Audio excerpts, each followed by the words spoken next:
বাক স্বাধীনতা সবারই আছে, মতামত দেবারও স্বাধীনতা সবারই আছে। তো উনি ওনার মতামতটা দিয়েছেন। কিছু ভুল করেছেন বলে তো মনে হয় না, কিছু ভুলও বলেননি বা কিছু খারাপভাবেও বলেননি, যথেষ্ট সম্মান দিয়েই বলেছেন। তো আমিও সেক্ষেত্রে আমি আমার মতামতটা প্রকাশ করলাম। সবারই যে আমার সাথে এক, তবে মনে হয় যে বোধহয় একটু ভেবে দেখার সময় এসেছে। যা কিছু বলে দেওয়া, যা কিছু করাটাই স্বাধীনতা বা কৃতিত্ব বা উন্নতির পরিচায়ক কোনোটাই নয়। নারীবাদী হয়ে শুধুমাত্র নারীদের হয়েই কথা বলবো তা নয়। যেটা নারীর দোষ সেটা নারীর দোষ, যেটা পুরুষের দোষ সেটা পুরুষের দোষ। আমরা যা খুশি করব, কেউ সেটা নিয়ে বলতে পারবে না, কেউ সেটা চোখ দিয়ে দেখতে পারবে না, এটা তো ভাবা যায় না। সুতরাং শুধু শুধু এইসব কথা বলে চেঁচিয়ে কি লাভ হয় জানি না। আমারটা যদি দু একজনের কাছেও পৌঁছায়, তারা যদি আমার সাথে সহমত নাও হন, তো খারাপ কথা বলে অযথা মানে সময় নষ্ট না করে এড়িয়ে যাওয়াটাই ভালো। নমস্কার, আমি শাশ্বতী। সবাইকে জানাই আন্তরিক শুভেচ্ছা। কালকের রং আজকে ওঠেনি, মানে আবির রং কিন্তু খেলিনি, আবিরই খেলেছি। সে আবির খেলারও আজকাল সবেতেই তো ভেজাল, আবির আর কোথায় পাওয়া যাচ্ছে। তো তার মধ্যে সব রং মেশানো থাকে নিশ্চয়ই, তাই কোনো কিছুভাবেই ওঠেনি। এখন এটা কদিনে উঠবে কে জানে। তো যাই হোক, কদিন ধরে যেটা দেখছি আর কি, সোশ্যাল মিডিয়ায় ঝড় উঠেছে, কি বলবো বুঝতে পারছি না। ওনার মতন একজন অত্যন্ত ভদ্র গুণী শিল্পী, তিনি যদি এইভাবে অপমানিত হতে পারেন, এইভাবে ট্রোলড হতে পারেন, তো সাধারণ মানুষ তো কোন ছাড়। তার জন্যই আজকাল চারিদিকে যা কিছু হয় সব কিছু দেখেই মানুষ চুপচাপ থাকে, কারণ জানে যে কথা বলতে গেলে, মুখ খুলতে গেলেই কিন্তু বিভিন্ন রকম কুকথার শিকার হতে হবে, তাই কেউ মুখ খোলে না। কিন্তু যেটাকে নিয়ে বলা হচ্ছে যে সমাজের উন্নতি, সেটা কি সত্যিই সমাজের উন্নতি, নাকি কি বলবো, কিছু বলার ভাষা পাচ্ছি না ঠিক। যেটা উনি বলেছেন, কিছু ভুল বলেননি, আমি সহমত। সে বলে না যে পড়লো কথা সবার মাঝে, যার কথা তার বুকে বাজে, এরকম একটা কিছু আছে কথা। একজনের প্রোফাইলে দেখছিলাম যে ওই রকমভাবে শাড়ি পরার কি বেশ কিছু ছবি তিনি তার প্রোফাইলে দিচ্ছেন, এটা দেখানোর জন্য যে এরকম শাড়ি সবাই পরে। কিন্তু যে ছবিগুলো দিয়েছেন সেগুলো সবই সিনেমা আর্টিস্টের ছবি। তো এবার সিনেমা বা যে কোনো প্রফেশনে যেটা প্রয়োজন হয় সেটা তো করতেই হবে। প্রফেশন অনুযায়ী যেটা করার সেটা করতেই হবে। উনি যে প্রফেশনের কথা বলেছেন অত্যন্ত সম্মানের সঙ্গেই কিন্তু বলেছেন। হয় যেহেতু ল্যাম্পপোস্টের তলায় দাঁড়িয়ে থাকা কথাটা উনি ইউজ করেছেন, সেটার মধ্যে কিন্তু কোনো রকম ওনার অন্যরকম ইন্টেনশন ছিল বলে আমার মনে হয় না। উনি যথেষ্ট সম্মান সহকারেই বলেছেন, কারণ সেই প্রফেশনে যারা আছেন তাদেরকে সেই প্রফেশনের থেকে রোজগার করেই সংসার চালাতে হচ্ছে। তো তারা তাদের প্রফেশন অনুযায়ী তারা ওইভাবে দাঁড়াতো, সে কথাটাই উনি বলতে চেয়েছেন। কিন্তু সেটাকে বিকৃত করে কিভাবে ওনাকে বলা হচ্ছে জানি না। অ্যাকচুয়ালি অনেক মানুষ কথা বলতে পারে না, জন্ম থেকেই বোবা হয়। আর আমরা যারা কথা বলি তারা সেটাকে মানে মূল্যই দিই না, কি বলে ওটাকে, টেকেন ফর গ্র্যান্টেড ধরে নিই কথা বলার বাকশক্তিটাকে। তাই বাকশক্তির মিসইউজ করি। যেখানে বলছি, কোথায় বলছি, কেন বলছি, কতটা বলা উচিত, কিছুই ভাবি না। বাকশক্তি আছে, বাকশক্তি প্রয়োগ করে যাই। এতে কি হয়? এতে কি নিজের সম্মান বাড়ে কিছু? যা খুশি বলার মধ্যে কি নিজের সম্মান কিছু বাড়ে না? যিনি বলেছেন তিনি অত্যন্ত বিনয়ী এবং অত্যন্ত ভদ্র, অত্যন্ত মানে কি বলবো, ওনাকে অনেকের অনেক রকম কথাবার্তা শুনেছি, কিন্তু ওনার মুখে কখনো কোনো খারাপ কথা বা খারাপ অ্যাটিটিউড কখনোই দেখিনি। সেখানে উনি বলে ফেলেছেন, যেটা দেখছেন সেটা বলে ফেলেছেন, দেখছি তো আমরাও। সোশ্যাল মিডিয়ার দিকে তো তাকানোই যায় না, দেখি না কিন্তু চলে তো আসে।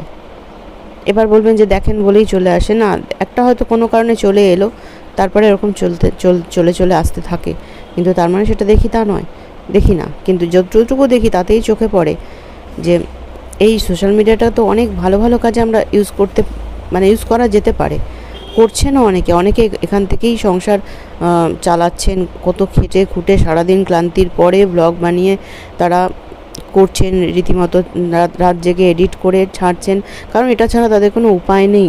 কারোর বাড়িতে অসুস্থতা আছে, কারোর বাড়িতে চাকরি নেই, কারোর কোনো আয় নেই, কত রকম রয়েছে না, তো করছে তারা। এছাড়াও তো কত রকম জিনিস আমরা শিখতে পারি। অ্যাকচুয়ালি এটাকে তো আমরা আগে শেখার জিনিস বলেই জানতাম।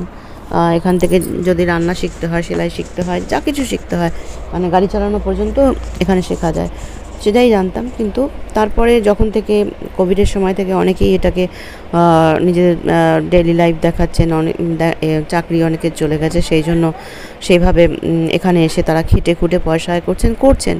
কিন্তু কোনো একটা সম্প্রদায় যাদের অত মানে সংসার চালানোর জন্য যে প্রয়োজন তা মনে হয় না, সংসার তাদের চলছে, কিন্তু তাদের এক্সট্রা কি বলবো বিলাসের জন্য বোধহয় দরকার, তাই তারা অত্যন্ত বাজেভাবে ইউজ করছেন এই প্ল্যাটফর্মটাকে, সেটা তো আমরা দেখতেই পাই। তাছাড়াও রাস্তাঘাটে যখন চলি তখন উনি যেটা বলেছেন শাড়ির আঁচল নিয়ে, সেটা তো দেখি, এবং দেখে সত্যি তাকানো যায় না। কেন এরকম হবে? প্রফেশন অনুযায়ী যদি দরকার পড়ে সেটা করতে হবে, যারা মডেলিংয়ে রয়েছে বা যারা আর অন্যান্য প্রফেশনে রয়েছে, যদি করতে হয় করবে, কিন্তু রাস্তাঘাটে ওইভাবে চলাটা, ওটা কি খুব প্রয়োজন?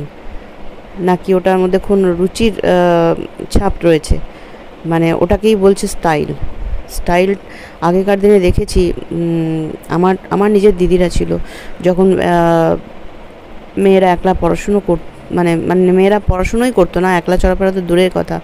সেই সময় আমি আমার নিজের দিদিদের দেখেছি, তারা বিদেশে গেছে, তখন জাহাজে করে গেছিলো, বোধহয় প্লেনে নয়, জাহাজে গেছিলো, কিন্তু বাঙালির যে শাড়ি, সেই শাড়ি পরে গেছিলো।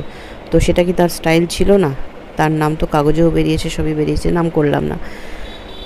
তো সেটা কিন্তু তার নিজস্ব স্টাইল ছিল, সেই স্টাইলেই তিনি ঘুরে এসছেন বিদেশে, সেখানে সেমিনার করে এসছেন। তো এরকম আরও অনেকে আছে, আমি আমার দিদির কথা বললাম, বাট এটা অনেকেই আছেন যারা কিন্তু নিজের স্টাইলটাকে বজায় রেখেছেন, কিন্তু কোনো রকম অশালীনভাবে নয়। এখনকার দিনে মেয়েরা অনেক বেশি বেরোচ্ছে, তার ফলে রাস্তায় ঘাটে চলাফেরা করতে গিয়ে শাড়ি পরে চলাটা সত্যি খুব মুশকিল হয়। সেই জন্য যদি মানে সুটেবল যে ড্রেসগুলো, যেগুলো পরে চলতে সুবিধা হয়, চলতে ফিরতে বাসে, ট্রামে, মেট্রোতে, সেগুলো পরুক না, পরতে তো কোনো অসুবিধা নেই, কিন্তু শালীনতা বজায় রেখে পরলে কোথায় অসুবিধা? শালীনতা বজায় রাখলে স্টাইল হয় না, আর অশালীন হলেই স্টাইল হয়, এটা কে বলল? অবশ্য আমি বলছি, যদিও আমার চ্যানেল খুব একটা মানুষের কাছে পৌঁছালে তো প্রচুর গালাগালি খাবো, জানি।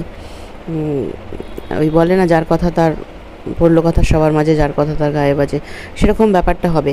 কিন্তু সত্যি কথা বলছি, এই যে কদিন ধরে যে দেখছি না কথাগুলো, যে শুনছি ওনার সম্বন্ধে, আমি মানে এগুলোতে মরমে মরে যেতে ইচ্ছা করে। সত্যি আমরা কতটা মানে নিম্ন রুচির পরিচয় দিচ্ছি, তাই না? মানুষকে অ্যাকচুয়ালি সম্মানটা না দেওয়া যায় না, সম্মানটা নিজের অধিকারে আসে, অর্জন করতে হয়। তো যারা এই কথাগুলো বলে ভাবছেন যে ভীষণ আমরা মানে একটা বিশাল কিছু কাজ করছি, তারা কতটা সম্মান পাচ্ছেন, তাদেরকে কতটা মানুষ সম্মান দিচ্ছে আমি জানি না। যারা আমরা একটুও বুঝবো, তারা এটুকুন বলতে বাধ্য হব যে এখন কিন্তু নারীরাই নারীদের সম্মান রক্ষা করতে পারছেন না। একটু আবরুর প্রয়োজন আছে, সব কিছু খোলামেলা করে চললেই সেটা স্টাইল হয় না। আমরা স্বাধীনতা পেয়েছি, আগের দিনে মেয়েদের কোনো স্বাধীনতা ছিল না, তাদের কোনো কথা বলারও ক্ষমতা ছিল না, কোনো কিছু করারই ক্ষমতা ছিল না। আজকে যেহেতু আমরা স্বাধীনতা পেয়েছি, তার মানে কি সেই স্বাধীনতার অপব্যবহার করতে হবে? অশালীন হয়ে অশালীন কথাবার্তা বলে, অশালীন ড্রেস পরে সে বোঝাতে হবে যে আমরা আজকে স্বাধীন হয়েছি, আমরা তার মানে উপযুক্ত ব্যবহার করেই ছাড়ব? জানি না, আমি তো একটা মেয়ে, তাকাতে মাঝে মাঝে অসুবিধা হয়।